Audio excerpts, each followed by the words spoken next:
perhiasan yang membuat orang-orang duniawi silau. Agar tujuannya nanti, agar umat tertipu. Karena kalau semeton bersembahyang kepada leluhur, maka semeton tidak akan pernah ke planet Tuhan.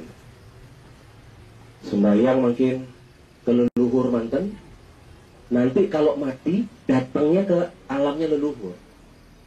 Kalau sembahyang sama Brahma saja, nanti datangnya ke planetnya Brahma. Kalau sembahyangnya pada Siwa saja, nanti akan datang ke planetnya Siwa.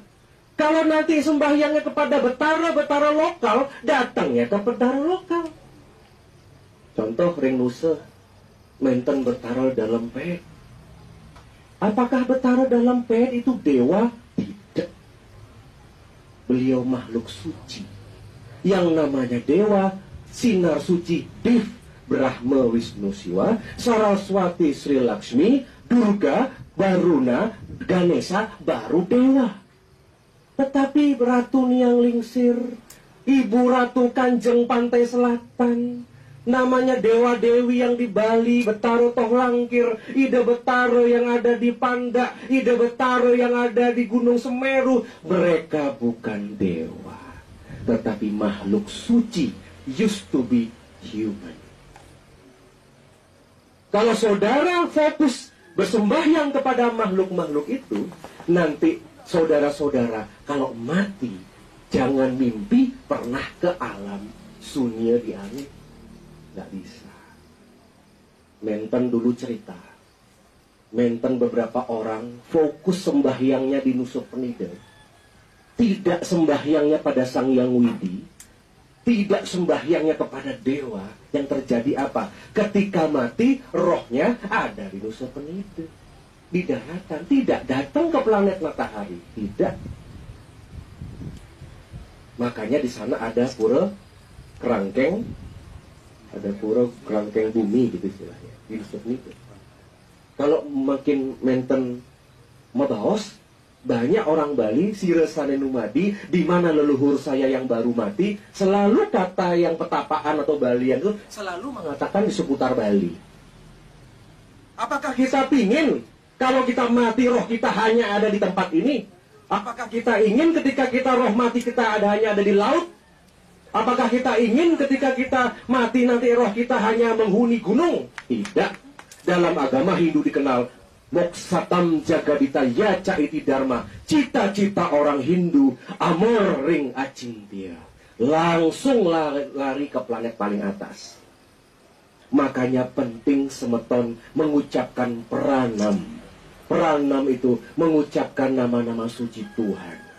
Apakah Om Namo Shivaya? Apakah Om Mahadurga yang Maha Swaha? Apakah Hare Krishna, Hare Krishna? Apakah Om Mahabrahma yang Maha Swaha? Terserah, pilih yang sesuai selera. Karena pada saat nanti semeton mati, 1 detik sebelum semeton mati, apa kata terakhir yang diucapkan dari lidah kita, itulah kita akan datang. Nanti kita akan mati semua. Kastungkara matinya sehat normal, karena sakit, bukan karena salah mati. Makanya ketika sebelum ada orang mati, kalau ada orang tua, biasanya 3 hari, 7 hari sebelum mati, orang tua kita biasanya berbicara ngomong sendiri kan. Ada anak jeget ke. Kadang-kadang orang tua kita, ini yang banyak punya gegemet-gegemet nih, yang punya ilmu aneh-aneh nih, ketakutan di rumah sakit, ada yang serem-serem datang, bener nggak? Kan begitu cerita di desa, di rumah begitu. Karena nanti sebelum kita mati, yang akan hadir itu adalah yang menjemput kita. Kalau kita kehidupannya baik, yang menjemput adalah janji kitab suci, yang akan aku kirimkan Garuda-Garuda Wisnu untuk menjemput penyembahku. Akan aku kirimkan Widyadara dan Widyadari untuk menjemput orang-orang baik. Tetapi ketika ada orang jahat, aku akan kirimkan para pasukan dari Butekal. Makanya nanti sebelum kita mati, di sebelah ranjang kita akan muncul makhluk-makhluk berbagai jenis. makhluk yang tidak kelihatan, makhluk yang seram kalau Anda jahat, makhluk yang cantik dan suci kalau kita baik. Kalau orang mati itu kan nafasnya diambil dari kaki.